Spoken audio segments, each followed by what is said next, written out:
everyone and a very warm welcome to Economicspedia. So today here we are again going to have a session from the cost theory of microeconomics.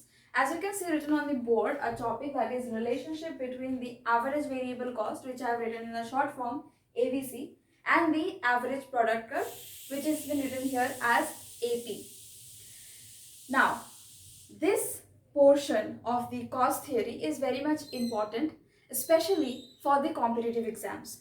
Because if you want to see the past year question of UGC NET or any other exams having the subject economics, you can see that that one or more questions has been from this area. So this area is very much important to understand that what is the exact relationship between the average variable cost and the average product. So let's begin today's session, and before entering into today's session, it is very much important that you understand the basic concept, and this session is going to help you to explain the basic relationship between these two type of cost, that is average variable cost and average product, in a very simple step. So that is why this session is a very short session, and let's see how it's going to help you in your preparation strategy. So without any further ado, let's begin. Okay, so before starting, a few of the things that we have to remember, so that's why I'm going to write it here, what the variable actually represents. So here capital Q, this represents the total output. Okay. Next we have L, this is labor, and here we are considering it as a variable factor. And then we were talking about W, that is the wages. You can also write it as the price of the variable factor or price of the labor as well. Now, TP, that means total product. Let me write it as total product. Total product or output, which we are going to represent it as Q. Total product is equal to average product into labor. From where this is coming? Now, we know average product is what? Total product divided by L. So, total product, I'm just simply multiplying this thing over this on this side. So, that is why total product is equal to AP into L. These few things you have to remember. This is the number one, that is what is total product or Q. Number two, that you have to remember what is TVC. Next thing that you have to remember, number two, that is the average variable cost, that is equal to what? It is the total variable cost divided by output. So these are the two things only that you have to remember in order to prove a relationship between the AVC and AP. This is the only two things.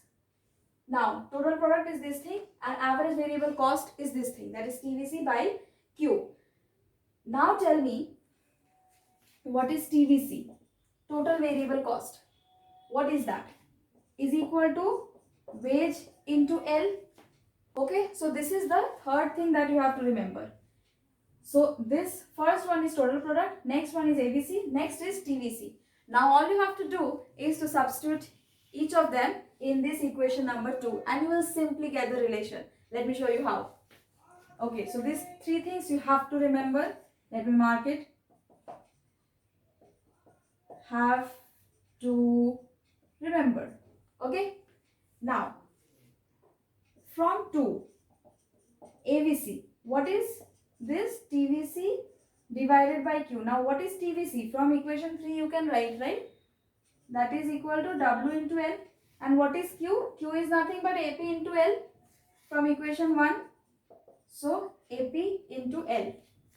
Now you can see very simply that what is going to happen, that AVC equal to W into 1 by AP, because the L's are getting cancelled out each other. So this is the basic relationship, that is the average variable cost is inversely proportional to the average product curve. Okay, this is the basic relation and that is the main thing that we have proved.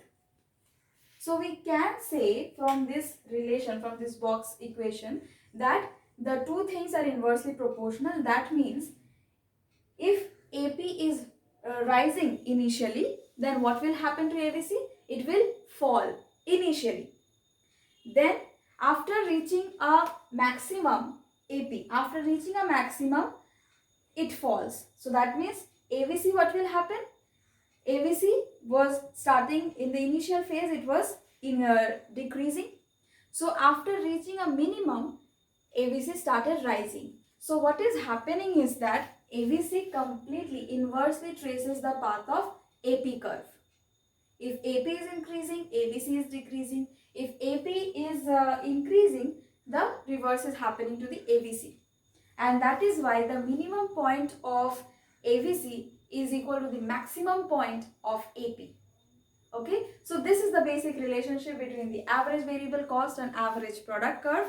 I hope this session was helpful to you. Please show your support and love by hitting the like button, and if you are new to our channel, do subscribe our channel and hit the bell icon so that you never miss any update from our page. And for any further query, you can contact us via WhatsApp number. It is visible on your screen, and you can also mail us through our official mail ID, that is ecopedia02@gmail.com. Thank you very much for being with us and keep supporting us. Thank you.